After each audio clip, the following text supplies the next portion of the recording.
जब से ईडी जांच कर रही है, उनके परिवार रिश्तेदारों को उन्होंने गलत तरीके से जो अधिकारी बनाए हैं उनकी जांच होगी और जांच हो रही है। उनके गुर्गे रोज़ पकड़ में आ रहे हैं। 19 बार पेपर लीक माफिया कोई है तो ये स्वयं टोडासरा जी स्वयं हैं। 19 बार पेपर लीक करवाए इन्होंने, पेपर बेच खाए इन्होंने, युवाओं का भविष्य बर्बाद किया इन्होंने। देश गंगा जमनी तहजीब कहा जाता है। तो मैं सभी जाति धर्म के लोगों को सभी त्योहारों की बधाई शुभकामनाएं देता हूँ और हमारे मुस्लिम समाज के बंधुओं को भी ईद की बहुत बधाई देता हूँ। 4 जून ने क्या होना महाराज जी?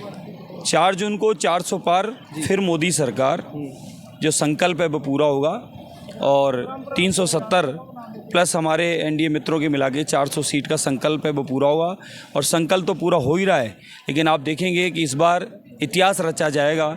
ऐतिहासिक मत भाजपा के समर्थन में, आदरणीय प्रधान सेवक आदरणीय मोदी जी के समर्थन में और अनगिनत जन कल्याणकारी योजनाएं जो मोदी जी के द्वारा इस समय 10 साल से 2014 से चल रही है, हर एक गाँव, गरीब और ढाणी तक, हर मात्र शक्ति तक जो सेवा के काम हुए हैं, वही सेवा का आशीर्वाद 142 करोड़ का परिवार, मोदी परिवार का आशीर्वाद आदरणीय मोदी जी को मिलेगा। डोटासरा जी कह रहे हैं कि अब की बार 15 सीटें तो हमारी कांग्रेस की आ जाएगी और हम अगर 15 सीटें आ गई तो हम राजस्थान की सरकार की भजनलाल जी की छुट्टी करवा देंगे। देखिए, ऐसा है, आदरणीय टोडासरा जी का दिमागी संतुलन अभी ख़राब है। 2 कारण से ख़राब है। एक तो थोड़ा गर्मी का असर है, दूसरा जब से ईडी जांच कर रही है, उनके परिवार रिश्तेदारों को उन्होंने गलत तरीके से जो अधिकारी बनाए हैं उनकी जांच होगी और जांच हो रही है। उनके गुर्गे रोज़ पकड़ में आ रहे हैं। 19 बार पेपर लीक माफिया कोई है तो ये स्वयं टोडासरा जी स्वयं हैं।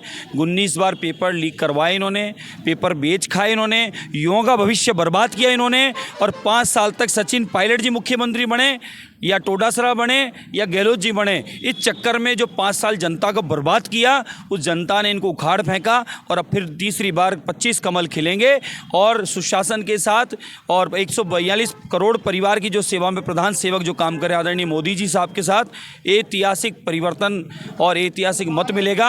और ये सपना जो है इनका मुंगेरी लाल का सपना ही रह जाएगा। कह रहे थे कि अगर भाजपा वाले इतना दम है तो मुझे जेल करवा के दिखाएगा। देखिए, हमें नियम कानून पे विश्वास है। आदरणीय मोदी जी के आने के बाद आपने देखा, हमने कोर्ट का इंतज़ार किया, कोर्ट के फैसले का इंतज़ार किया। कोर्ट का फैसला, न्यायालय का फैसला आने के बाद राम मंदिर बना। नेतृत्व हमारे आदरणीय मोदी जी का रहा, लेकिन हमें कानून पे विश्वास था। कानून का आने के बाद फैसला हमारा मंदिर बना।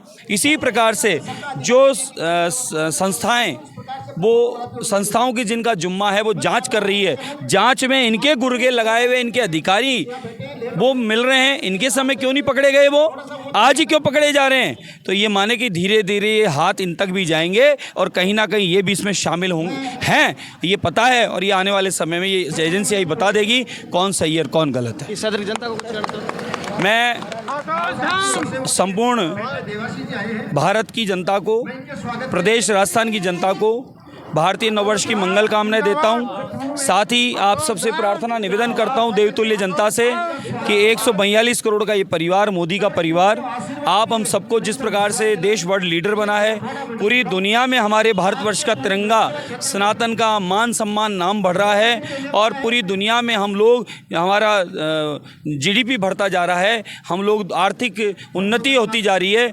उसको देखते हुए, जन कल्याणकारी योजनाओं को देखते हुए, वर्ल्ड लीडर मोदी जी के काम को देखते हुए आप हम सबको 19 तारीख को और जहाँ जहाँ देश में चुनाव है वहाँ सबको कमल के फूल का बटन दबाना है और 400 पार का संकल्प पूरा करने में आप हम सबको साथ देना है। एक बार ईद के लिए भी बोल दीजिए। बिल्कुल बिल्कुल, ये हमारा देश गंगा जमनी तहजीब कहा जाता है। तो मैं सभी जाति धर्म के लोगों को सभी त्योहारों की बधाई शुभकामनाएं देता हूँ और हमारे मुस्लिम समाज के बंधुओं को भी ईद की बहुत बधाई देता हूँ।